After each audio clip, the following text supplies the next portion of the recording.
Hello and welcome to Europe in an Italian Minute. Recently, we've all read about the creation of a new parliamentary group in the European Parliament, the Europe of Nations and Freedoms, described as far-right, grouping parties such as Marine Le Pen's National Front in France, various groups from Belgium, the Netherlands, and more specifically to the Italian case, the Lega Nord of Matteo Salvini. Now, this will have certain consequences, surely at the level of the European Parliament, and maybe a more cohesive group with some resources can perhaps put out a more anti-European line.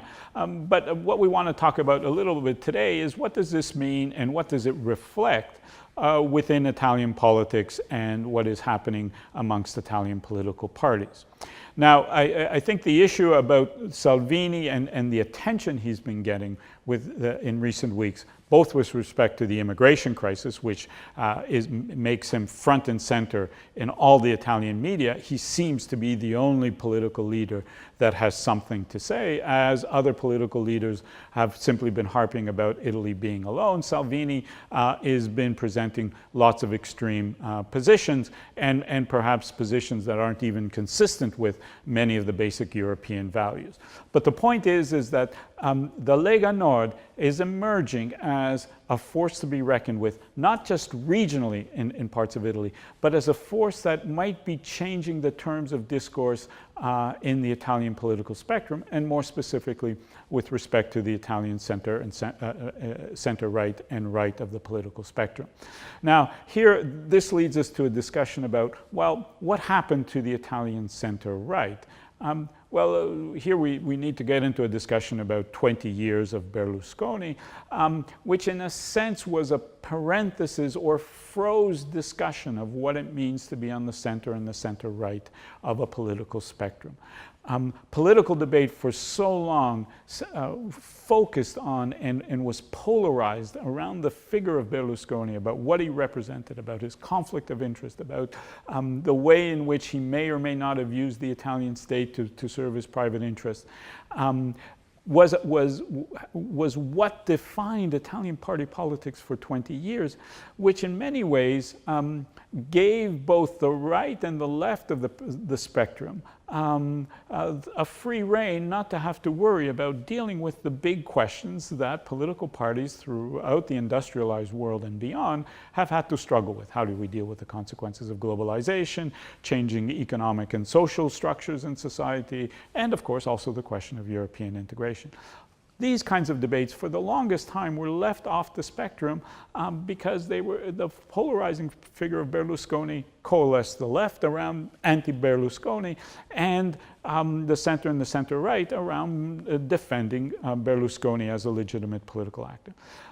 For reasons that we all know, Berlusconi is slowly fading from the political scene. And this has opened up questions on the center-left, and Matteo Renzi's government and the PD are struggling to find an identity that goes beyond simply being against something. But it's also raised questions on the center and the center-right of the Italian political spectrum. Now, a historic and classic problem in Italy is that we've never had a classic liberal or neoliberal party that had broad-based support amongst urban classes and middle classes in Italy. At best, we've had parties like the Liberal Party, the Republican Party, that would get maybe 4 or 5% of the vote. So the question of what does it mean to be on the center and the center-right for the first decades of the Italian Republic were sort of the domain of Italian Christian democracy. For different reasons, that party disappeared in the 1990s, but not its fundamental ideals about reconciling Christian socialist and maybe Christian democratic values with a market economy and liberal democracy. And the Italian far right and Italian right-wing parties were always marginalized because of the experience of fascism, and they were seen as illegitimate in many ways, or anti-system parties. The collapse of that party system in the 1990s then has led to a 20-year period in which the center-right has had to find a new identity.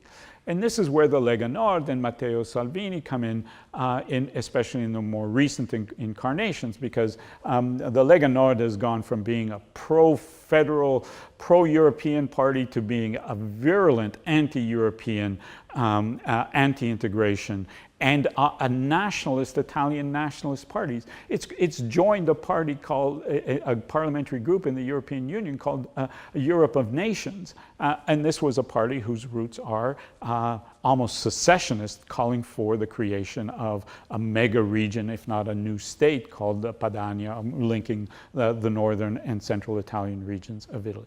So it's evolved into, and it's trying to evolve into, the force of, or the voice of, the right of the Italian political spectrum. But what is this voice?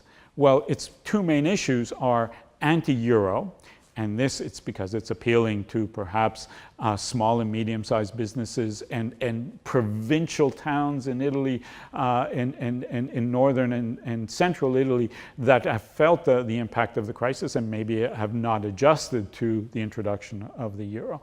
And the anti-immigration question. And this is something that has always been there in the Lega, but events have played into the Lega's agenda, and they've been able to mobilize this to begin to change the terms of political discourse. And allied to that issue is that they've been able to then say, well, look, this is a European problem, and Europe isn't solving the problem. We've told you all along that Europe was the problem, and Europe was the problem for the euro was the problem for immigration. Now, what does this mean for the Italian center and the Italian center right? Well, one thing is that that kind of appeal of Salvini seems to have a solid core vote, especially in parts of northern Italy and in central Italy.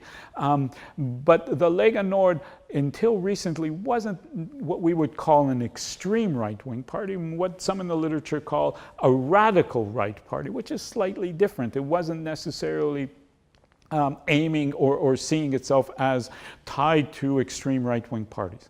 There are signs that it's trying to mobilize with those right-wing parties and right-wing movements, and we have a number of neo-fascist movements in Italy.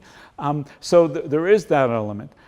But the catchment area for the Lega Nord might be limited. The question is, what happens to those more moderate center and center-right movements of parties and parties and votes in Italy? Do they gravitate, are they pulled into this orbit of a reforming right wing around the Lega Nord and its allies? Or is there a new voice and a new center-right political agenda that emerges? And here it's not entirely clear where that might be. In fact, if we want to find the roots for that, we might even find it in parts of Matteo Renzi's PD, which has in many ways inherited part of the Christian Democratic, what was the center-left of the Christian Democratic Party, but is a solid block of moderate voters who look to some kind of social market economy and look to find some kind of reconciliation and are very strongly pro-European. The problem is that's a problem that the center-left has to deal with. We don't necessarily see and know what's coming in terms of the center-right. And one final point on this respect is that we had a recent round of local and regional elections where the center-right, without necessarily identifying a clear leader and a clear party on which to gravitate, did reasonably well, which suggests that there is a core group of voters who are looking for some kind of political home in which to gravitate, and not necessarily the Lega Nord. And the flip side of that is the center-left, which has a very strong leader and a party in which to identify, didn't do as well and doesn't seem to have this ready-based set of voters if it loses its traditional base of the PD. So all of this to say that developments at the European level with Matteo Salvini leading his Lega Nord into some kind of Le Penism, I can't get that right, sorry, at the European level, trying to translate that into the national level gives him a degree of legitimacy, makes him a player at the European level, which he can use both at home and at the European level. But his base of support and the Lega Nord's base of support might be limited. Where their impact might be is that they might be changing the terms of political discourse for a center-right that is looking for an identity. And if it gravitates towards the Lega Nord, that is not good news for Europe and European integration. Grazie.